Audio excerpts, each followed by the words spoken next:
So have you ever asked yourself the question, is this God or am I just making this up?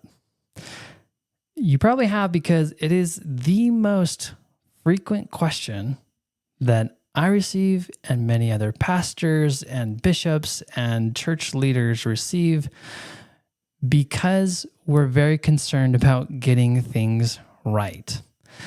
Now, I recently had a conversation with a young man and he brought up this question, and I just thought to myself, I need to answer this once and for all. And I have helped hundreds of people in being able to hear God confidently and clearly. And I have led close to 1,000 listening prayer sessions where people receive insight, guidance, and direction from God. So I feel like I have some good experience with this, as well as my own personal experience. And I never asked this question. And I want to help you never ask this question again, because it's actually a distracting question. And part of the problem of you being able to receive clearly from God is this question. So by the end of this video, you're never going to ask this question again. And I'm going to give you better questions to ask. At the end, I'll share like a checklist of questions that you can ask to make sure that you're following what you think is from God.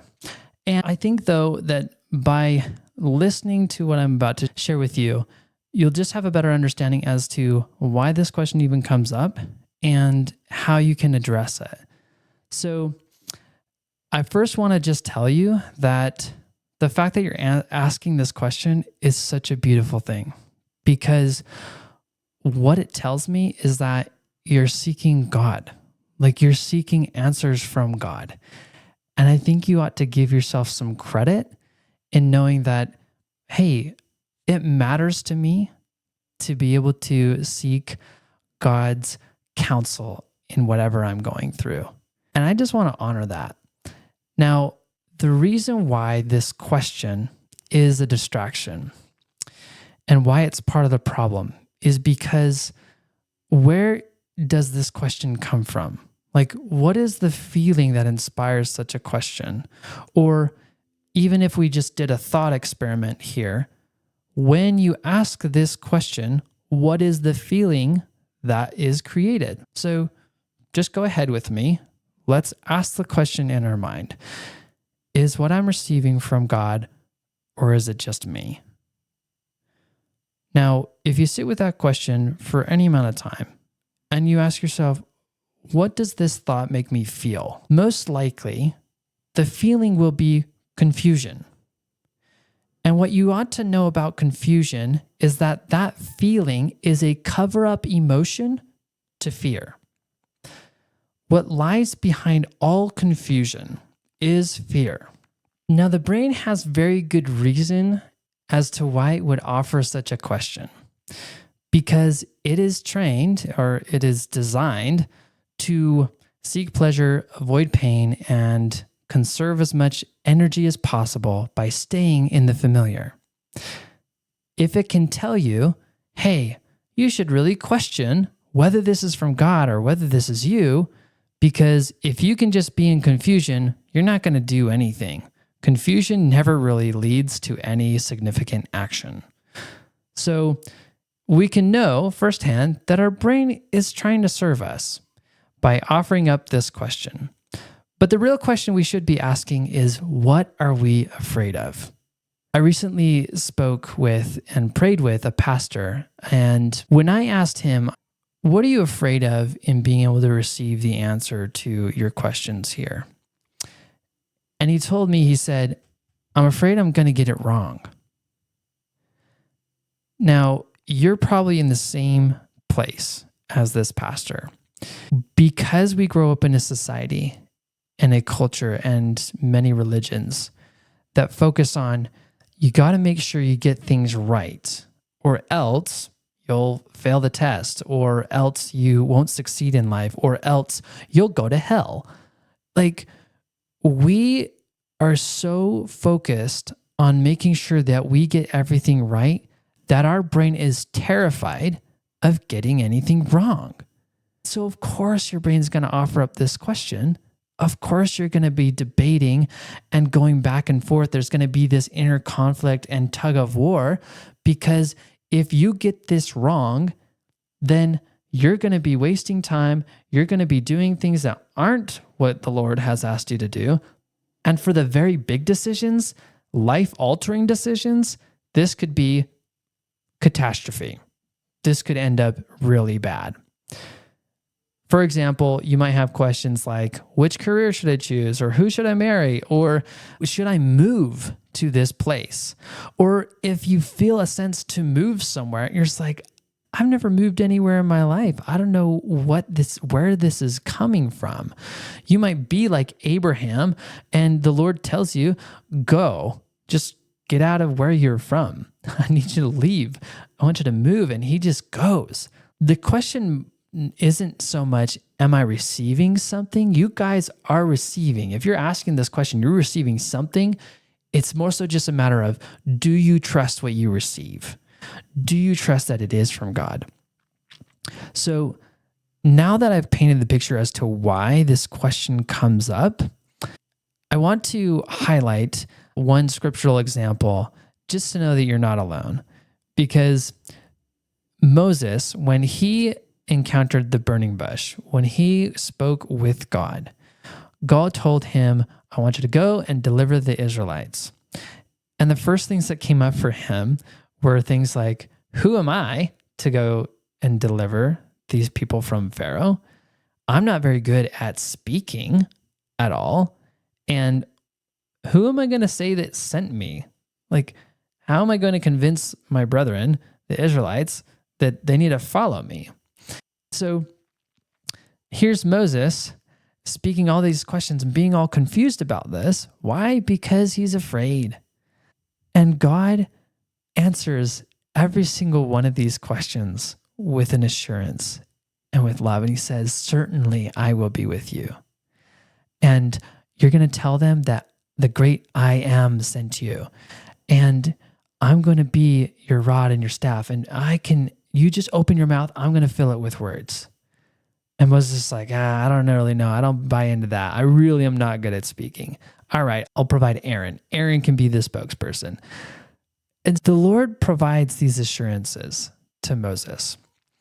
And the same thing will occur for you and occurred for this pastor as I prayed with him.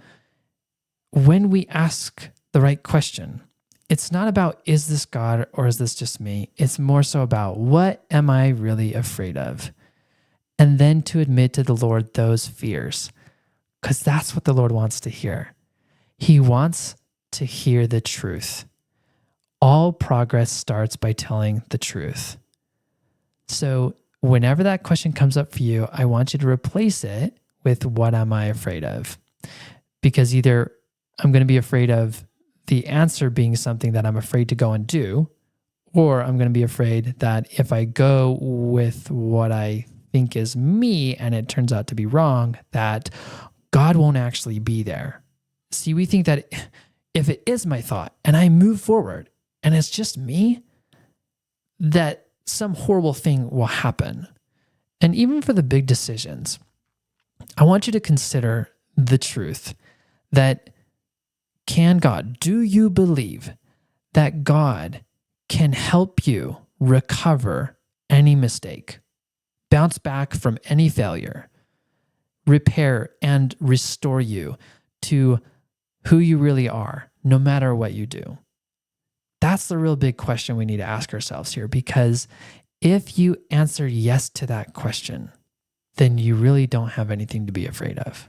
If God can help you, no matter where you are, no matter what you're doing, no matter what mistake you've made, then you can enter into a place of trust. And that, my friends, is the thing that I love helping people to develop the most.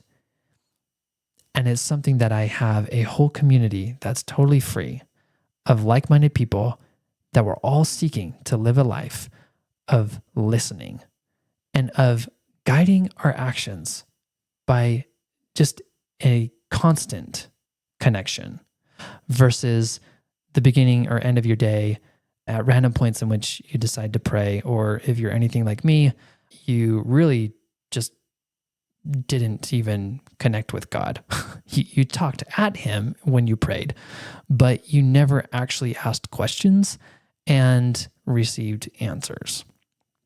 So if you want to live a life of listening and you want to apply yourself and see what kind of adventure and miracles can unfold in your life by doing so, then you can click on the link in the description below, join the Receive Academy, and start on this journey. I have a free course in there, and I have a monthly call that I do for free where people can ask me questions and receive further insight. And I can dive deeper into some of these things, share more examples, just help you personally with whatever you're going through. But I want to come back to a series of questions that you can ask yourself to create some measure of certainty that you are, in fact, going in a good direction and can have some confidence in what you receive. So I'm going to read these out just because I want to make sure I hit all of them.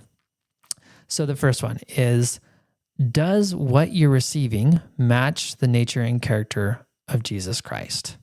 Second question that relates to this is, does what you receive and what you hear or sense, does it match what Paul describes as charity in 1 Corinthians chapter 13? Charity is suffereth long, is kind, is patient, vaunteth not itself. It doesn't boast in itself.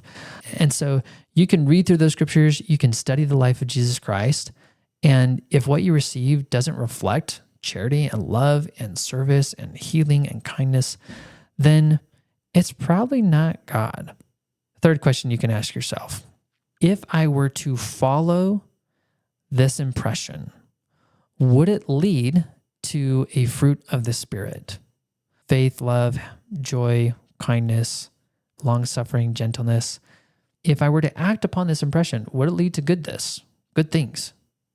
If yes, then okay, let's just go with it. Let's just trust that it is from God and move forward. A lot of times we receive just these good impressions. Open the door for this person, or you should go and give that person a compliment. And we just brush it off, mainly because we're afraid. We're afraid of what people might think about us. We think it's weird. We're caught up in, I don't have time for that. Like God can't possibly create more time and help me to accomplish everything on my schedule. So I need to hurry and focus on me instead of honoring whatever's coming to my mind. Okay. So you can ask that question. Does this lead me to do good? If yes, okay, it's from God. If not, then it's probably not from God. Another question you can ask yourself, am I forcing an answer or did it just come? When I was praying with the pastor, what I noticed when I pray with people and we ask questions together is I'm often going to tell them, okay, what's the first thing that comes up for you after I ask a question?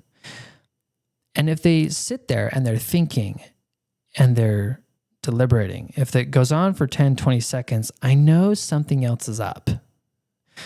Because this is just what happens. We receive something, and usually I focus people on pay attention to what you sense in your heart and your chest area or your gut versus in your head, because we tend to do a lot of overthinking and figuring things out in our head space. Like in your forehead, you'll feel the pressure. And so when you receive something and then you question it, that's what happens. Or if you're trying to force something, you're just like, I really think it's this or whatever. That's a little indication that, hey, maybe we're off base and we should just take a step back, take a few breathers, ask the question again, and see what we receive first hit. So that's another question that you can use to discern. Another question is fear present or is there peace? Now, I will say that sometimes we know exactly what we need to do, but there is also some anxiety and fear about doing it.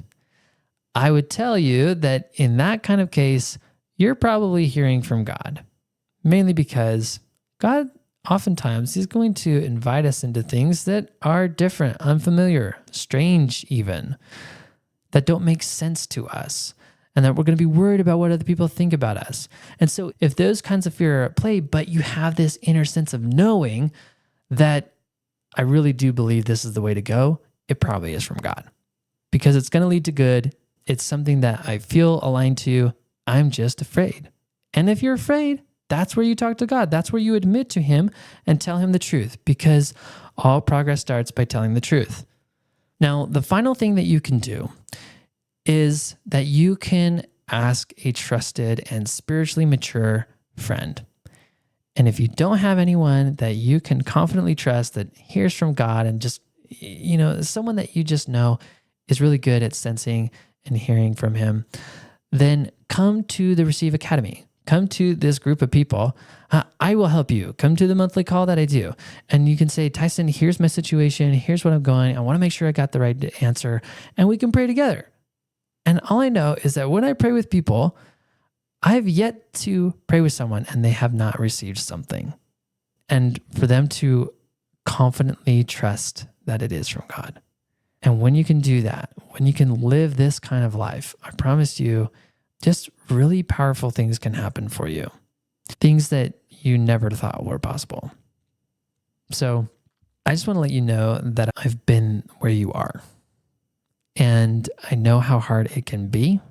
And I know that as you practice and as you take your fears to the Lord, what's going to happen over time is that you are going to learn a skill. This is a skill. And it's something that I teach people so that you can live a life of confidence. You can live a life without fear. And that is the life that I'm experiencing right now. So much less scarcity. There's no scarcity of money, scarcity of time. And even though the evidence that's around me doesn't suggest that, I am trusting. I am exercising faith. And as I exercise faith, miracle and coincidence upon coincidence happens, which is really fun, really engaging, and it's an adventure. And plus, I just get the benefit of developing a stronger relationship with Jesus Christ. So if anything, if that's what you want and that's what you desire, then come on over to the Receive Academy. I have a free course in there, a free call in there. I just really want you to experience a life like this. Let me just tie this all back. Whenever you find yourself asking the question, is it God or is it just me? Don't ask like what, like directly go to what am I afraid of? And then tell the Lord what you're afraid of. And then ask him, Lord, what do you think? I'm afraid that I'm going to get this wrong. I'm afraid of what other people will think about me. I'm afraid that if I mess this decision up, Lord, if I marry this person, that it won't turn out well. Here's all the reasons why I'm afraid. What do you have to say? And listen and write down your answers. I can't tell you how powerful it is to write down whatever shows up. And as you do that, I promise you, you will receive answers. And as you receive them, you can always ask the Lord for a confirmation. You can say, Lord, this is what I feel came from you. Is this from you? And if there's a sense of peace, then go with it. And if there isn't a sense of peace, or if you're unsure, tell the Lord that you're unsure. And then you might go to a friend, or you might take it through that list of questions. Whatever it is, I know that as you practice this, you'll be able to work it out. So if you have any more questions or want to get in touch with me, you can connect with me over at the Receive Academy. Links in the description below. And if you want some further guidance on maybe the times when you feel that there's silence and you're not getting anything, then you might want to check out this other video that I'll post somewhere on here. Okay? Have a good one. We'll talk to you later.